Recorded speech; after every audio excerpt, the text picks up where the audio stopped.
to our channel. Today Bible verse in Tamil.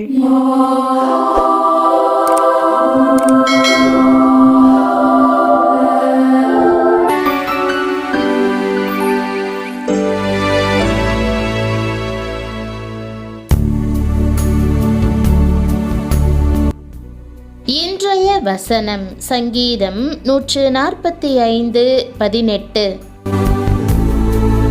கிறிஸ்துவுக்குள் பிரியமானவர்களே, நம்முடைய ஆண்டவரும் இரட்சகருமான இயேசு கிறிஸ்துவின் வல்லமையுள்ள நாமத்தில் உங்களை வாழ்த்துகிறேன். தம்மை நோக்கி கூப்பிடுகிற யாவருக்கும், உண்மையாய் தம்மை நோக்கி கூப்பிடுகிற யாவருக்கும் கர்த்தர் சமீபமாய் இருக்கிறார் என்ற வாக்குதத்த வசனத்தை இன்று நாம் தியானிப்போம். எவ்வளவு ஆறுதலான வாக்குதத்தம்! தேவன் உங்களுக்கு தூரமாக இல்லை, அவர் அருகில். விசுவாசத்தோடு அவரது நாமத்தை உச்சரிக்கும் போது உங்களுக்கு சமீபமாய் நிற்கிறார். உங்கள் இருதயம் பாரப்பட்டிருக்கும் போது, கண்ணீர் புரண்டோடும் போது, பலன் குன்றும் போது ஆண்டவர் குனிந்து உங்கள் கூப்பிடுதலுக்கு செவி கொடுக்கிறார். உங்கள் பாடுகளின் போது, வேதனையின் போது செவி கொடுக்க யாருமில்லையே என்று நீங்கள் நினைக்கும் போது உங்களை கிட்டி சேர்க்கிறார். விட்டு விடலாம் என்று நீங்கள் மனஞ்சலிக்கும் போது ஆண்டவர் நான் உனக்கு சமீபமாய் இருக்கிறேன் என்று கூறுகிறார். அவர் தொலைவில் இருக்கும் தேவன் அல்ல. ஒருபோதும் உங்களை விட்டு விலகாமல் நெருக்கமாக உங்களை பிடித்திருக்கும் அன்பான தகப்பனவர். ஒரு தாயானவள் தன்னுடைய குழந்தைகள் அழுதாலும் சிறிதாக விசும்பினாலும் அவள் எல்லாவற்றையும் போட்டுவிட்டு ஓடிப்போவாள். ஒரு தாயால் தன் குழந்தை அழும்போது வெறுமனே நின்று கொண்டிருக்க முடியாது. எல்லாவற்றையும் மறந்துவிட்டு அந்த தாய் குழந்தையை தேற்றுவதற்காக செல்வாள். நம் மீது ஆண்டவர் அவ்வளவு இரக்கமான அன்பு வைத்திருக்கிறார்.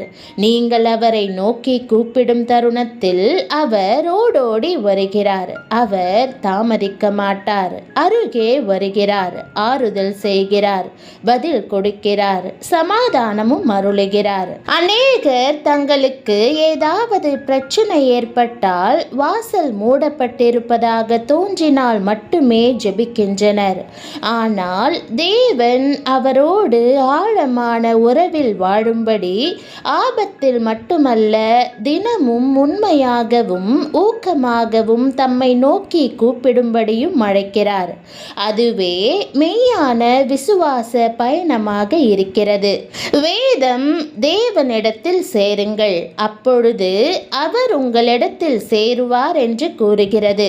உங்கள் இருதயம் உண்மையாக இருக்குமானால், உங்கள் ஆவி அவர் மேல் தாகமாய் இருக்குமானால் அவர் முன்னெப்போதையும் விட சமீபமாக வருவார். பிரியமானவர்களே, நீங்கள் தொடர்ந்து தேவனை கிட்டி சேர்ந்தால் அவரே உங்களுக்கு பலனாவார்.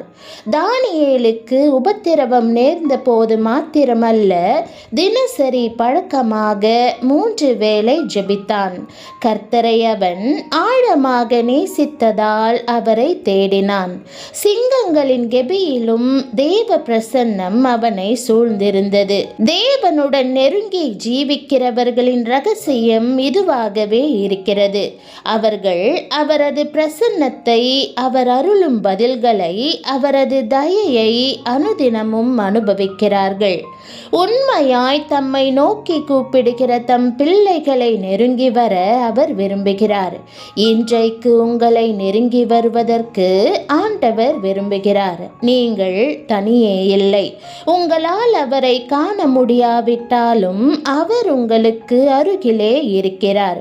உங்களுக்கு பதிலளிக்க நினைப்பதற்கு மேலாக உங்களை ஆசீர்வதிக்க ஆயத்தமாய் இருக்கிறார். ஆனால் நம்மில் அநேகர் என் தேவைகள் அனைத்தும் ஆண்டவருக்கு தெரியும், என் இருதயம் அவருக்கு தெரியும், நான் ஏன் இதை அவரிடம் தனியாக கேட்க வேண்டும் என்று நினைக்கிறோம். ஆனால் நான் ஒரு காரியத்தை உங்களுக்கு சொல்ல விரும்புகிறேன். அவர் நம்முடைய பரம தகப்பன். நம்முடைய தேவைகளையும் வாஞ்சைகளையும் அவர் அறிந்திருக்கிறார் என்பது உண்மைதான். ஆனால் நாம் அவரை நோக்கி கூப்பிடும்போது, கண்ணீர் விடும்போது அவர் நம் மீது மனதுருகுகிறார். வேதத்தில் இயேசு எரிகோவுக்கு சமீபமாய் வரும்போது குருடன் ஒருவன் வழியருகே உட்கார்ந்து பிச்சை கேட்டு கொண்டிருந்தான். ஜனங்கள் நடக்கிற சத்தத்தை அவன் கேட்டு இது என்ன என்று விசாரித்தான். நசரேயனாகிய இயேசு போகிறார் என்று அவனுக்கு அறிவித்தார்கள். அப்பொழுது அவன், இயேசுவே, தாவீதின் குமாரனே, எனக்கு இரங்கும் என்று கூப்பிட்டான். முன் நடப்பவர்கள் அவன் பேசாமல் இருக்கும்படி அவனை அதட்டினார்கள். அவனோ, தாவீதின் குமாரனே, எனக்கு இரங்கும் என்று மிகவும் அதிகமாய் கூப்பிட்டான். இயேசு நின்று அவனை தம்மிடத்தில் கொண்டு வரும்படி சொன்னார். அவன் கிட்ட வந்தபோது அவர் அவனை நோக்கி, நான் உனக்கு என்ன செய்ய வேண்டும் என்றிருக்கிறாய் என்று கேட்டார். அதற்கு அவன், ஆண்டவரே, நான் பார்வையடைய வேண்டும் என்றான். இயேசு அவனை நோக்கி, நீ பார்வையடைவாயாக, உன் விசுவாசம் உன்னை இரட்சித்தது என்றார். உடனே அவன் பார்வையடைந்து தேவனை மகிமைப்படுத்திக் கொண்டே அவருக்கு பின் சென்றான். ஆம், ஆண்டவர் அந்த ஏழை குருடனுடைய வாஞ்சையை நினைத்தருளி அவனை ஆசிர்வதித்தார். அதுபோல ஆண்டவர் உங்கள் கூப்பிடுதலையும் கேட்பார்.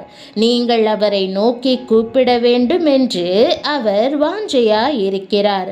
அவரை கருத்தாய் தேடுங்கள், அவர் நிச்சயமாக பலனளிப்பார். அநேக ஆண்டுகளுக்கு முன்பு ஜனாதிபதி ஒருவர் இருந்தார். அவர் ஒரு நாள் ஒரு பெரிய பட்டணத்திலுள்ள முக்கிய தெருவின் வழியாக நடந்து சென்றார். ஆயிரக்கணக்கான மக்கள் அங்கே நடந்து சென்று கொண்டிருந்தனர். அவர்கள் அவர் மீது பூமாரி பொழிந்தனர். எங்கள் ஜனாதிபதி நீடூழி வாழ்க என விண்ணதிர முழங்கினர். அதில் ஒரு சிறுமியும் இருந்தாள். அவள் ஜனாதிபதியிடம், நீங்கள் எங்கள் வீட்டிற்கு வர வேண்டும் என்று சத்தமாக அவரை அழைத்தாள். பாதுகாப்பு படையினர் அனுமதிக்கவில்லை. ஆனால் அவர் அவர்களிடம், இந்த சிறுமியின் ஆசையை நான் புறக்கணிக்க முடியாது என்று சொல்லி சிறுமியை நோக்கி, குழந்தையே, என்னை உன் வீட்டிற்கு கூட்டிக் கொண்டு போகிறாயா என்றார். அவர் அந்த குழந்தையின் வீட்டிற்கு சென்றார். அவளை முத்தமிட்டு சந்தோஷப்படுத்திவிட்டு திரும்பினார். பிரியமானவர்களே, ஒரு ஜனாதிபதி ஒரு சிறுமியின் அழைப்பை புறம்பே தள்ளாமல் அவளது விருப்பத்தை நிறைவேற்றினார் என்றால் உங்களது பரமபிதா எப்படி உங்களை விட்டு விடுவார்? நீங்கள் அவரை நோக்கி கூப்பிடும்போது அவர் எப்படி உங்களை அலட்சியம் செய்வார்? ஒருபோதும் அப்படி செய்யவே மாட்டார். உங்களை படைத்த ஆண்டவர் மிகவும் நல்லவர். இன்றைக்கு அவரோடு பேசுங்கள். இருதயத்தின் வாஞ்சைகளை அவர் சமூகத்தில் ஊற்றிவிடுங்கள். அவர் கேட்டு உங்களை எல்லா இக்கட்டுகளுக்கும் நீங்களாக்கி ரட்சிப்பார்.